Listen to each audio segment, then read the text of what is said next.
Assalamualaikum warahmatullahi wabarakatuh. Kita akan membahas tentang interkolaborasi profesional. Izinkan saya share. Ya, bahasan hari ini adalah tentang implementasi interkolaborasi profesional. Perkenalkan dengan Ibu RR Tutik atau Ibu Roro. Saat ini saya sebagai pengajar Fakultas Ilmu Keperawatan Universitas Indonesia, juga sebagai surveyor dan pembimbing Komisi Akreditasi Rumah Sakit Indonesia, Ketua Subkredensial Komite Keperawatan dan Asesor Internal di Rumah Sakit Universitas Indonesia.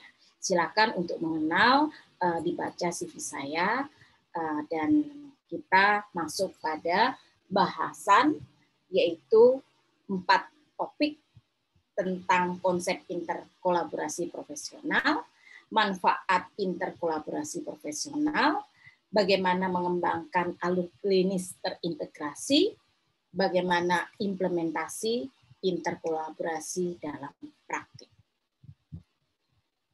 Ya, kita tahu bahwa paradigma asuhan sudah mulai bergeser, yang awalnya adalah sangat kental dengan medical center, saat ini sudah mulai masuk pada era patient center care atau asuhan berpusat pada pasien dan juga keluarga. Untuk mendapatkan atau melaksanakan asuhan yang berpusat pada pasien, diperlukan suatu interkolaborasi dari semua profesional pemberi asuhan atau yang sering disingkat dengan PPA. Ada nurse, ada dokter, ada dietitian, ada apoteker, maupun profesional pemberi asuhan yang lainnya yang dibutuhkan sesuai dengan kasus pasien. Apabila asuhan yang berkolaborasi, kemudian juga saling berkoordinasi, maka terjaminlah suatu proses yang berkualitas, sehingga juga menjamin continuity of care dan menjamin keselamatan pasien. Ini adalah bagaimana gambaran kolaboratif praktis, di mana dalam interkolaborasi praktis ini mempunyai beberapa elemen, antara lain responsibility, accountability, coordination, communication, cooperation, assertiveness, autonomy, mutual trust, and respect. Artinya, ketika melakukan praktek berkolaborasi, semua PPA harus menyadari bahwa harus menjalankan elemen-elemen yang ada di interkolaborasi praktis. Selain itu, bahwa interkolaborasi praktis harus dikenalkan sejak dini. Jadi saat edukasi, pengenalan interkolaborasi profesional itu sudah harus dimulai. Dimulai dari saat akademik, dilanjutkan saat pendidikan profesi, sehingga saat akan masuk pada pelayanan yang nyata, readiness untuk berkolaborasi itu sudah ada. Dan saat sudah terjun langsung, maka interkolaborasi ini dengan mudah dilaksanakan. Jika interkolaborasi profesional dilaksanakan, maka asuhan berpusat pada pasien akan terlaksana dan kondisi ini akan meningkatkan suatu outcome dari indikasi kesehatan. Iya, kita lanjut. Nah, beberapa manfaat dari intercollaboration practice sudah diteliti. Antara lain disampaikan bahwa dengan adanya ICP itu bisa mengefisiensikan length of stay. Bukan berarti langsung dipulangkan, tapi ya memang sudah sesuai dengan ketentuan yang bisa dipulangkan. Dengan adanya suatu efisiensi terhadap length of stay pasien, maka biaya rawat juga bisa direduksi atau dikurangi. Dengan adanya ICP ini juga memperjelas peran dan tanggung jawab. Masing-masing PPA tadi, profesional pemberi asuhan, sudah memahami masing-masing peran dan tanggung jawabnya.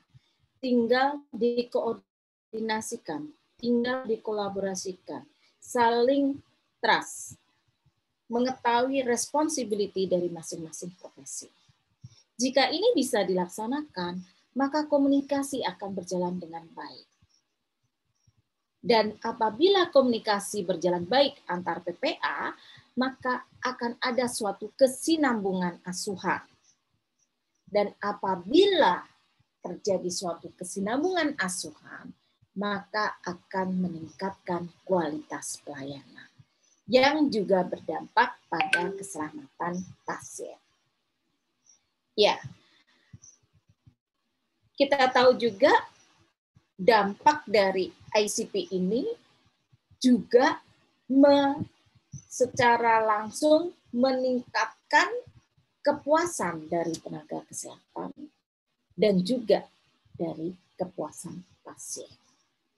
Begitu dahsyat dan banyak manfaatnya sehingga memang ICP ini sangat diperlukan, namun bagaimana itu bisa terlaksana diperlukan suatu kiat. Salah satunya adalah bagaimana tantangan kita membuat jembatan dengan mengembangkan suatu alur klinis terintegrasi agar ketika kita di tatanan pelayanan kesehatan, banyak profesi bukan hanya bekerja bersama, tetapi bekerja sama.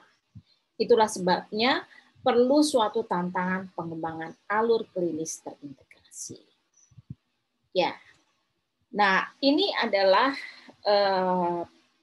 panduan yang pernah dikeluarkan oleh Persi, KARS, Komisi Akreditasi Rumah Sakit, yang juga didukung oleh WHO, dan dikembangkan bersama-sama dengan organisasi profesi, ada IDI, ada PPNI, ada Ikatan Himpunan, kemudian organisasi profesi yang lain. Masing-masing profesi pada dasarnya mempunyai suatu standar asuhan. Dan masing-masing profesi mempunyai panduan dalam melaksanakan pelayanan dan asuhan ini. Panduan praktik klinis adalah punya medis. Panduan asuhan keperawatan punya dari keperawatan yang diturunkan dari standar asuhan keperawatan yang dikembangkan oleh PPN. Demikian juga panduan asuhan kefarmasian, panduan asuhan gizi. Setiap profesi karena mempunyai panduan, maka akan melaksanakan pelayanannya, melaksanakan asuhannya sesuai panduan. Ini sangat berbahaya kalau masing-masing mempunyai panduan, kemudian masing-masing hanya melakukan sesuai panduan tersebut. Padahal paradigma asuhan berpusat pada pasien itu sudah digolkan dengan tujuan mutu dan keselamatan pasien. Itulah sebabnya perlu suatu jembatan untuk mengintegrasikan asuhan-asuhan yang dilaksanakan para PPA sesuai panduannya. Silahkan sesuai dengan panduannya, namun tujuannya satu, sehingga saling berintegrasi, arahnya adalah kepada PCC, Patient Center Care.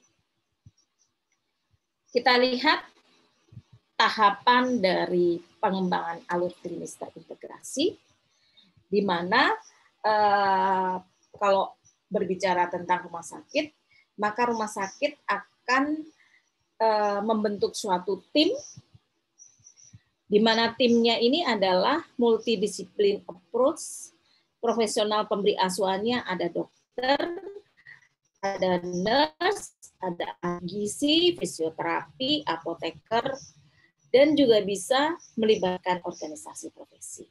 Ketika tim ini sudah terbentuk, kawal oleh komite medis, komite keperawatan, dan komite tenaga kesehatan lainnya. Tim sudah terbentuk, kemudian menetapkan 10 penyakit terbesar. Penetapannya adalah berdasarkan evidence base, dan umumnya yang dipilih adalah penyakit-penyakit yang tanpa varian, yang sudah mempunyai evidence base, berapa lama ekspektasi perawatannya, kemudian tindakannya apa saja, itu sudah ada risetnya maupun evidence base-nya. 10 penyakit terbesar ini tahap awal, kemudian bisa dilanjutkan tahap keduanya, tahap ketiga, dan seterusnya. Setelah mendapatkan 10 besar penyakit, masing-masing dari anggota tim penyusun clinical pathway memasukkan asuhannya berdasarkan panduan dari masing-masing profesi. Untuk menjembatani agar bisa terintegrasi, maka ada suatu pengembangan alur klinis terintegrasi melalui form. Jadi formnya ditetapkan, dan ketika form alur klinis terintegrasi ini sudah ada, maka menjadi pedoman pelayanan. Ketika pedoman pelayanan sudah ada, maka akan disosialisasikan dan diedukasikan kepada seluruh staf.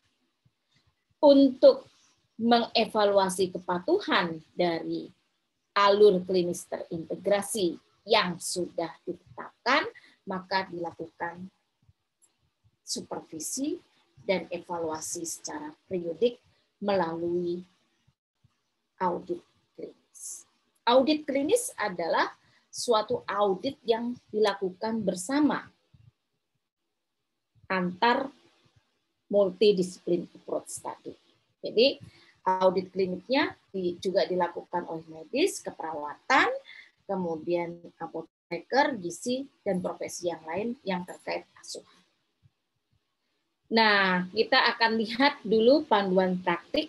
Yang pertama adalah panduan praktik klinis untuk medis, ada pengertian, anamnesis, kemudian pemeriksaan fisik, kriteria diagnosis, kemudian diagnosis kerja, kemudian diagnosis banding, pemeriksaan penunjang, tata laksana, edukasi, prognosis, tingkat evidence, tingkat rekomendasi, penelaah kritis, indikator, dan kepustakaan.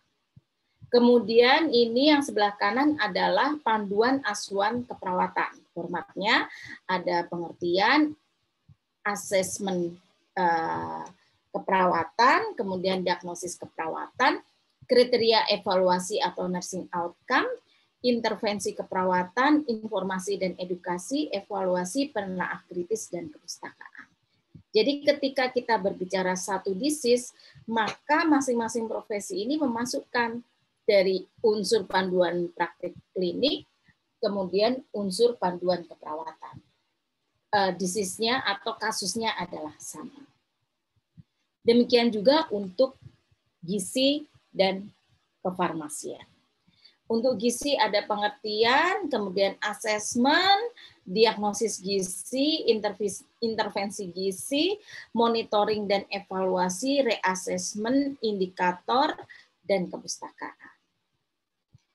Dan yang sebelah kanan adalah panduan asuhan kefarmasian yang meliputi pengertian, asesmen keperawatan, identifikasi DRP, drug related problem, intervensi farmasi, monitoring dan evaluasi, edukasi dan informasi, penelaah kritis, indikator, dan perpustakaan. Jadi masing-masing profesi akan menyusun panduan asuhannya sesuai tadi kasus penyakit yang dipilih. Nah, karena masing-masing mempunyai asuhan yang mandiri, maka diperlukan suatu integrasi. Nah, integrasinya dimasukkan ke dalam alur klinis. Alur klinis ini dimulai dari asesmen sampai evaluasi. Bagian atas adalah identitas pasien, kemudian yang berikutnya asesmen awal, sebelah kiri adalah kegiatan, isinya asesmen awal misalnya dilakukan oleh siapa sesuai kewenangannya, sesuai standar akreditasi rumah sakit, maka yang melaksanakan asesmen awal adalah nurse dan medis. Karena yang memang stay 24 jam itu adalah nurse. Kemudian ada DPCP-nya, dokter penanggung jawab dokter penanggung jawab pelayanan. Kemudian kolom kedua ini adalah uraian kegiatan. Misalnya asesmen awal yang dilakukan oleh medis itu terkait fisiknya, yang ujungnya nanti adalah penetapan diagnosis medis. Untuk keperawatan, biopsikososial, spiritual, budaya yang diakibatkan respon dari disease. Tentunya tidak bisa tercover semua saat asesmen awal, dilanjutkan secara komprehensif di asesmen lanjutan. Di asesmen lanjutan, profesi dokter gigi itu bisa masuk apabila memang ada keluhan gigi. Demikian juga gizi jika ada masalah nutrisi. Kemudian dari farmasi, itu masuk pada asesmen lanjutan.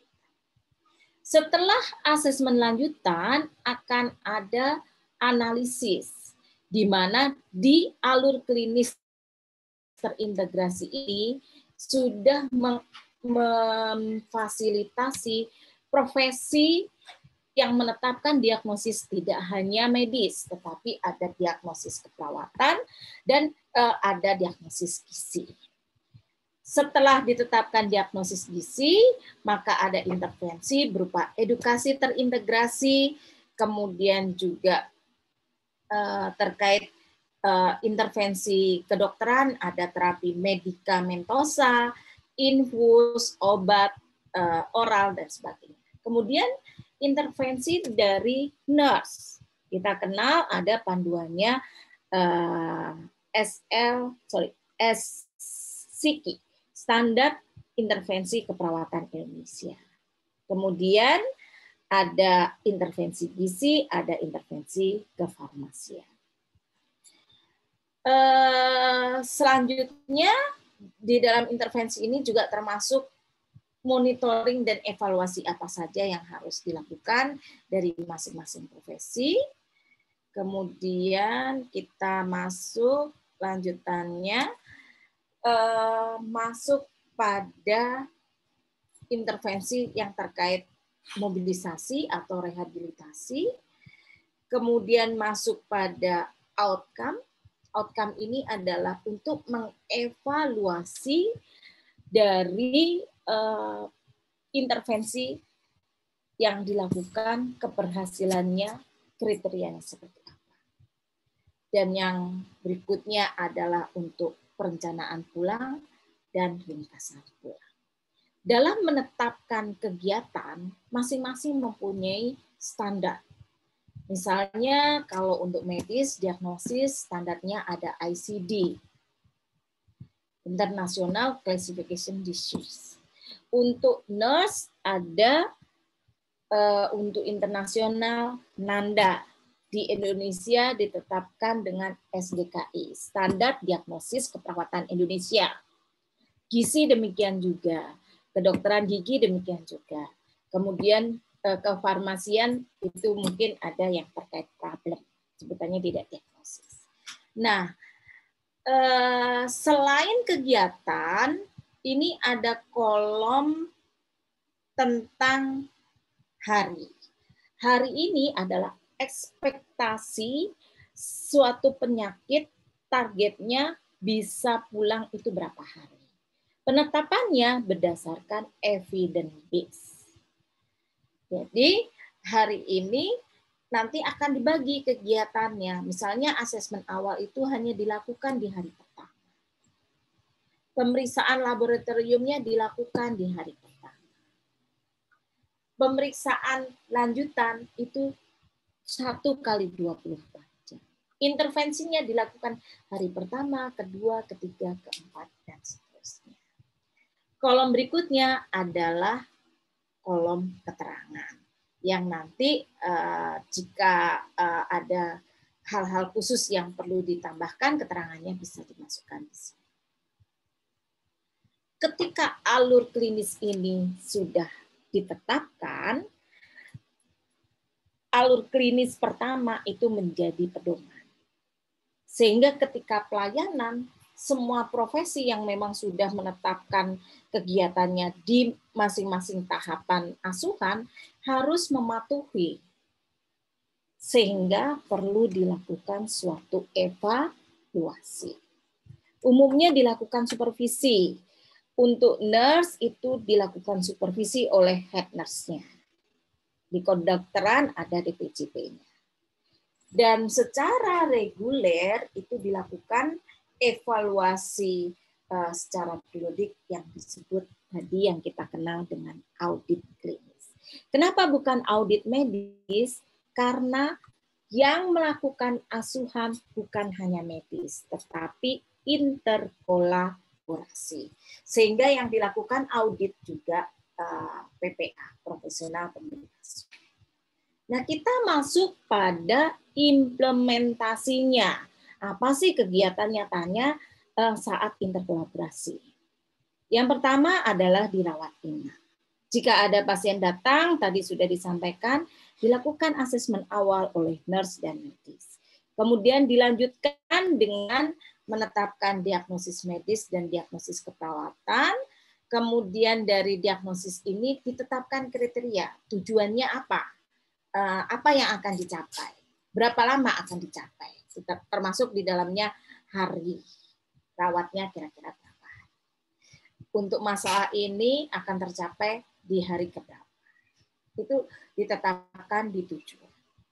Asesmen awal dilanjutkan dengan asesmen lanjutan yang profesi yang lain ini bisa masuk saat asesmen lanjutan. Jika misalnya ada perkembangan yang menyebabkan risk malnutrisi, ini akan bisa melibatkan dengan gizi. Demikian juga kalau ada masalah gigi akan melibatkan dokter gigi dan PPA yang lainnya. Kemudian di masa perawatan, bentuk kegiatan interkolaborasi profesional antara lain berupa visit bersama. Jadi ketika visit bersama, masing-masing punya peran dan tanggung jawab, punya responsibility. Di dalam visit bersama ini, apa yang dilakukan? Menyampaikan perkembangan asuhan dari masing-masing profesi. Visit bersama umumnya kesehariannya minimal dilakukan oleh nurse dan medis. Kemudian mengevaluasi tujuan dari asuhan yang sudah ditetapkan. Apakah perkembangan pasien ini sudah sesuai dengan tujuan yang ditetapkan? Apakah perkembangan pasien setelah dilakukan intervensi X sesuai dengan tujuan? Jika belum sesuai, maka mungkin ada suatu perencanaan tindak lanjut. Kemudian diintegrasikan. Jadi masing-masing mempunyai perencanaan, ada yang mandiri, ada yang berkolaborasi. Kemudian diintegrasikan. Karena tujuannya satu, yaitu asuhan berpusat pada pasien. Kemudian jangan lupa dilakukan dokumentasi di masing-masing kalau yang tindakan mandiri, kemudian ada yang diintegrasikan di catatan perkembangan pasien terintegrasi. Bentuk yang lain terkait implementasi interkolaborasi profesional adalah ketika ada suatu diskusi per telepon asuhan per telepon. Ada perkembangan pasien yang baru, dokter tidak ada di tempat, nurse akan menyampaikan perkembangan pasiennya, kemudian situasinya seperti apa, ini sebelumnya apa background yang melatar belakanginya, kemudian apa yang sudah dilakukan nurse, kemudian juga tentang analisisnya dan rekomendasi. Kita kenal dengan istilah dengan SBA, Situation, Background, Analysis, and Recommendation. Jadi dari nurse bisa merekomendasikan suatu tindakan karena dia mengetahui kondisi pasiennya.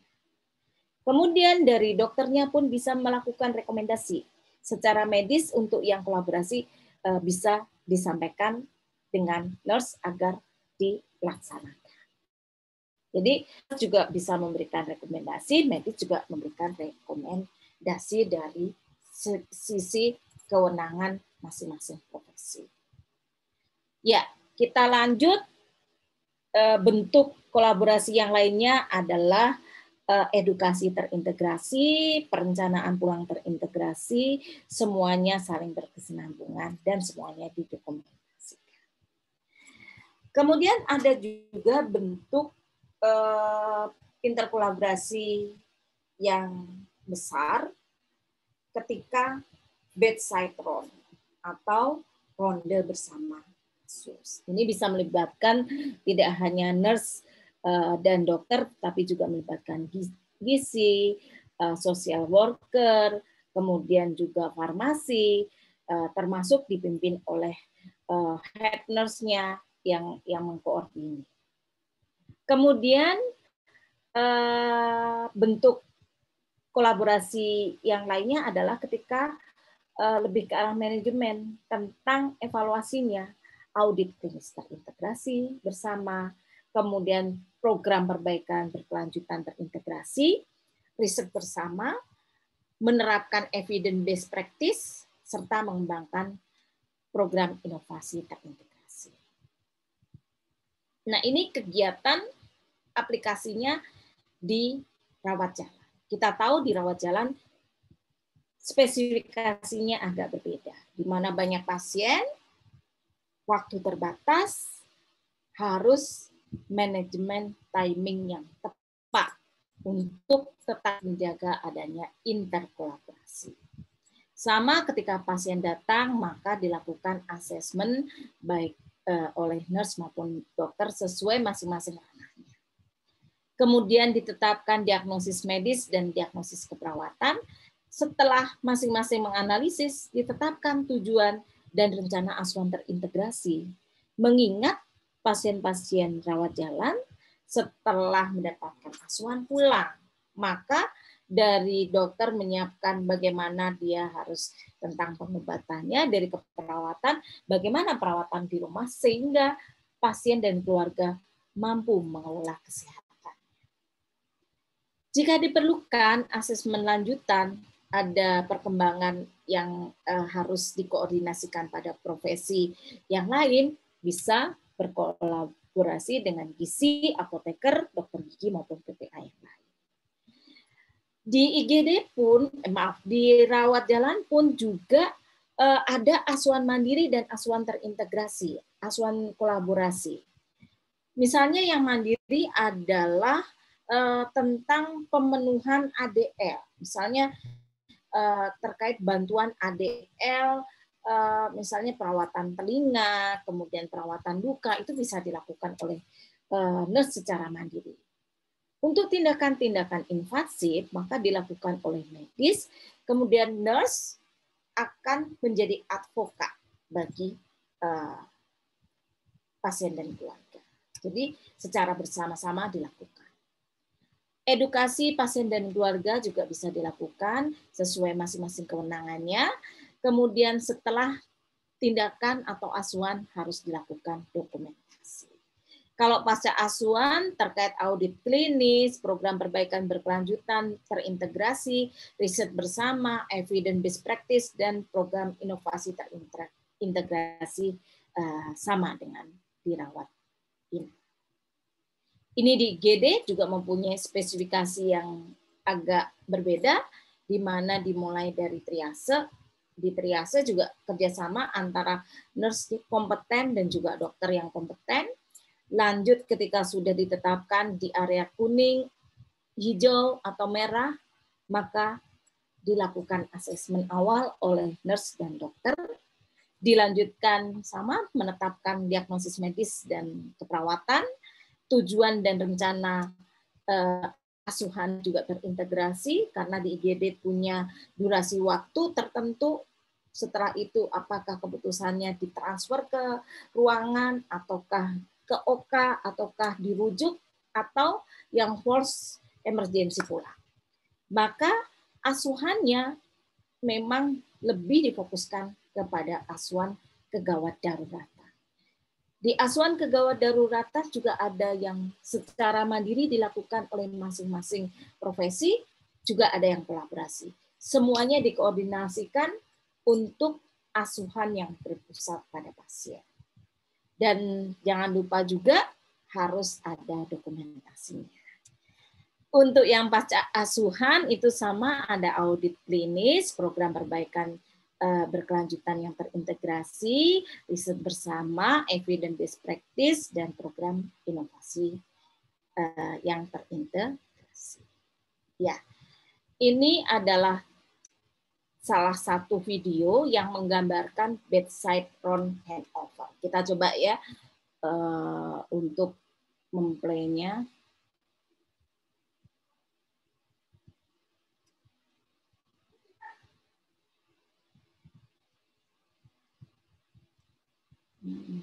Coba sebentar.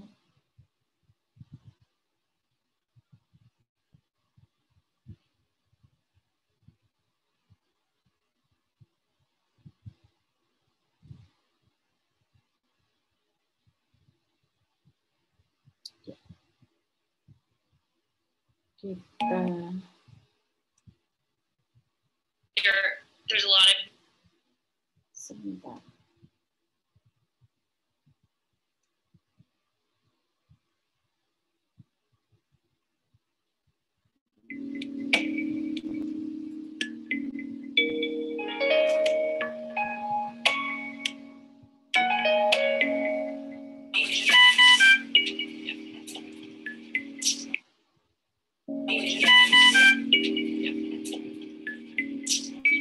better.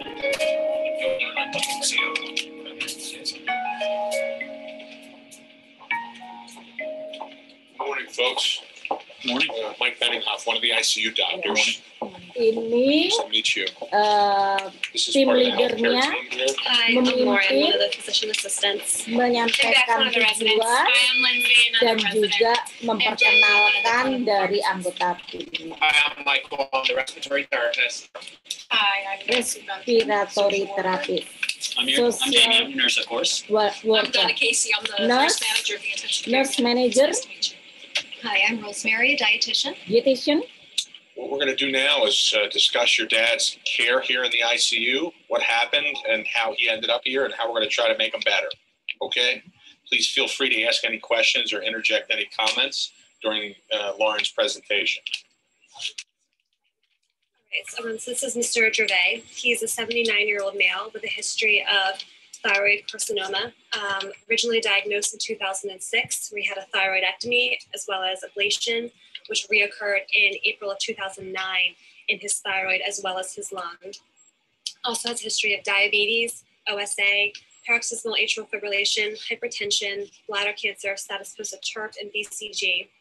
Who came into the Wilmington ED early this morning, status post the PEA arrest at home. He at home had been complaining of worsening shortness of breath times 1 week. When they called EMS and they arrived at his house, he was noted to be in severe respiratory distress in the tripod position with an O2 sat of 68%. He subsequently became bradycardic and went into a PEA arrest. He was intubated in the field and received 2 rounds of CPR as well as epinephrine and atropine with return of spontaneous circulation nearly 8 minutes after he lost his pulse. He was transported to the Wilmington ED where his vital signs were stable. He did have some dark blood coming from his endotracheal tube when he arrived. On my exam this morning, he was unresponsive. He is currently on the hypothermia protocol and is sedated with Versed, fentanyl, and Nimbex.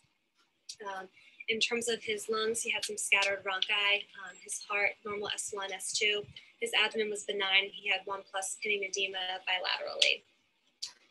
His labs were notable for a lactate of 13. His BNP was essentially almost normal. He did have an anion gap of 18.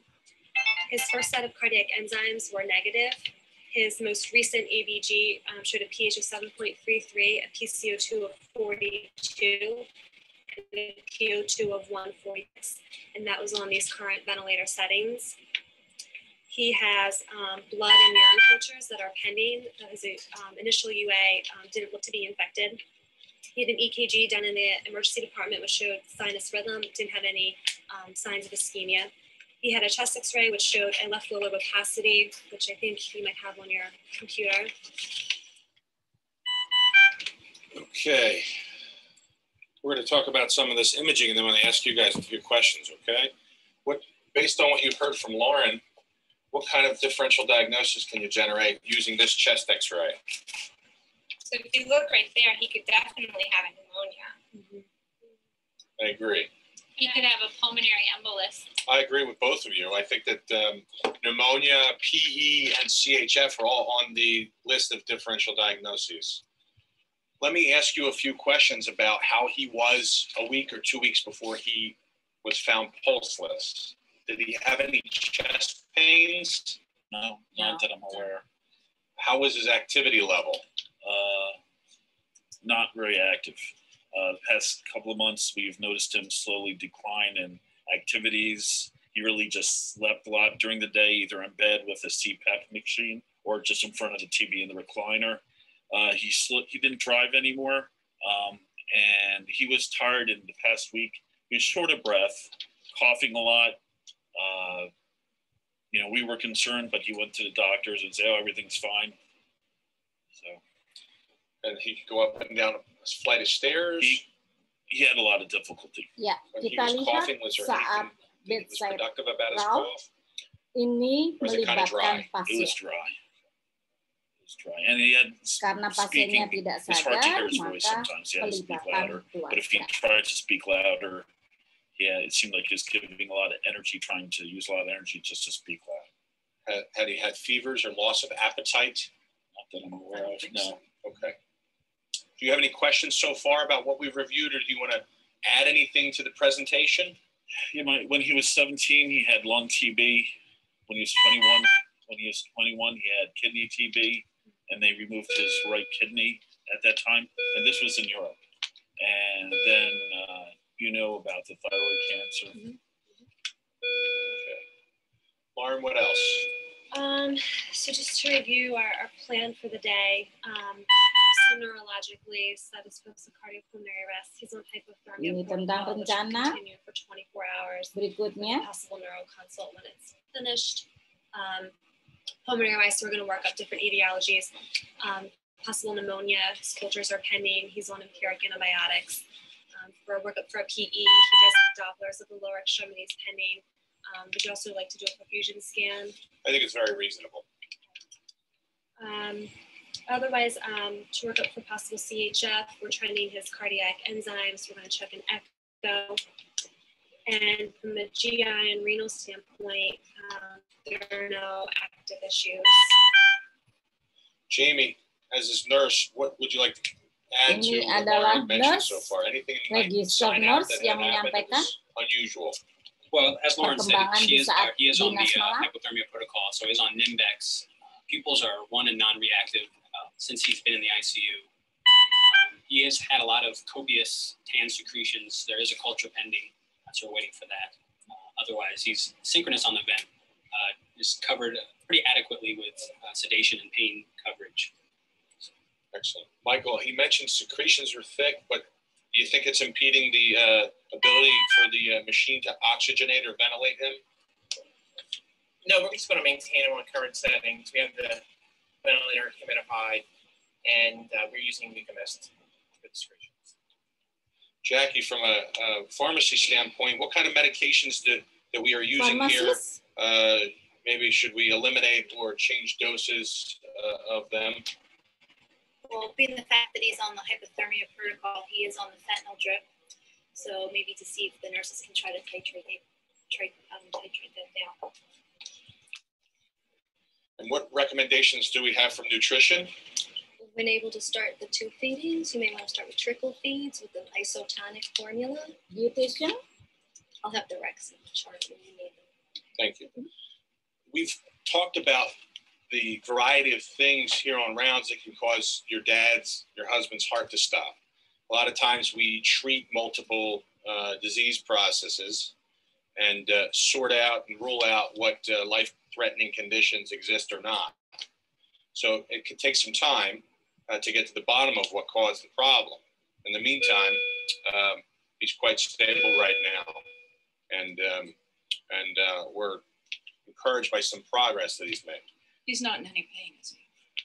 According to the assessment at the bedside by Jamie, his sedation and his pain is well controlled, and we strive to make sure that we keep his sedation and pain at an adequate level. That's my main concern, is that I don't want him feeling anything. I don't want him in any pain.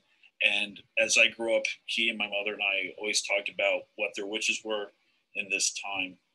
And he does not want any medical assistance. He doesn't want machines breathing for him. He has a living will. We can produce that if you want, but we know his wishes. Donna, what kind of comments do you have about DNR status? That's wonderful that you are aware of what his wishes are. We have so many patients whose families just don't know. So that's really a blessing for him. It's great if you can bring in a copy of his advanced directive. We will put that on the chart. Lots of people say they would never want to be on machines, but given the option of, maybe there's a reversible process, would he want to be on machines for just a short period of time so that we could see if we could get him better and through this? And then if it doesn't look like it's going to be reversible, we can look at again, making sure that we honor his wishes and not leave him on machines if it doesn't look like he's going to get better. Yeah, and we know we can produce that documentation, and it's only the two of us, so there's no other family members you'll have to deal with. Anyone else have any thoughts, questions, or concerns? We're available. I'm always on the unit here. Like I said, feel free to grab one of us if you have any questions. In the meantime, we're going to continue to push ahead here and try to get to the bottom of what's going on. Okay. Thank you very much.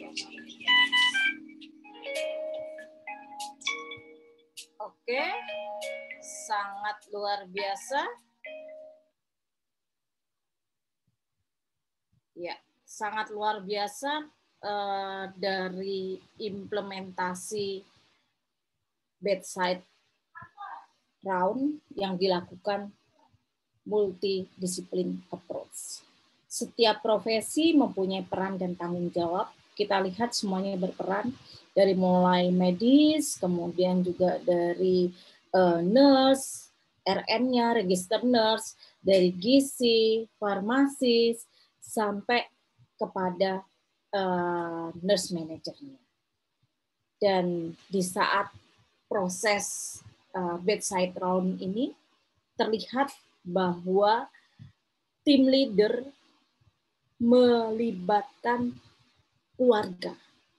Jadi melibatkan keluarga, mengenalkan dari masing-masing timnya, dan juga mengajak keluarga untuk berpartisipasi di dalam mengambil keputusan. Jadi sangat luar biasa, ini adalah perwujudan dari tadi, asuhan berpusat pada pasien. Dengan adanya interkolaborasi profesional, diharapkan keselamatan pasien dan mutu dapat terlaksana. Kemudian, interkolaborasi profesional itu sedini mungkin dikenalkan dari sejak mulai mahasiswa di tahap akademik maupun di tahap profesi, Sehingga ketika akan terjun di tatanan pelayanan nyata, maka setiap profesional pemberi asuhan sudah siap untuk melakukan interkolaborasi profesional. Kita yakini manfaatnya sangat besar menuju ke asuhan yang berpusat pada pasien, safety, dan quality. Terima kasih dan wassalamualaikum warahmatullahi wabarakatuh.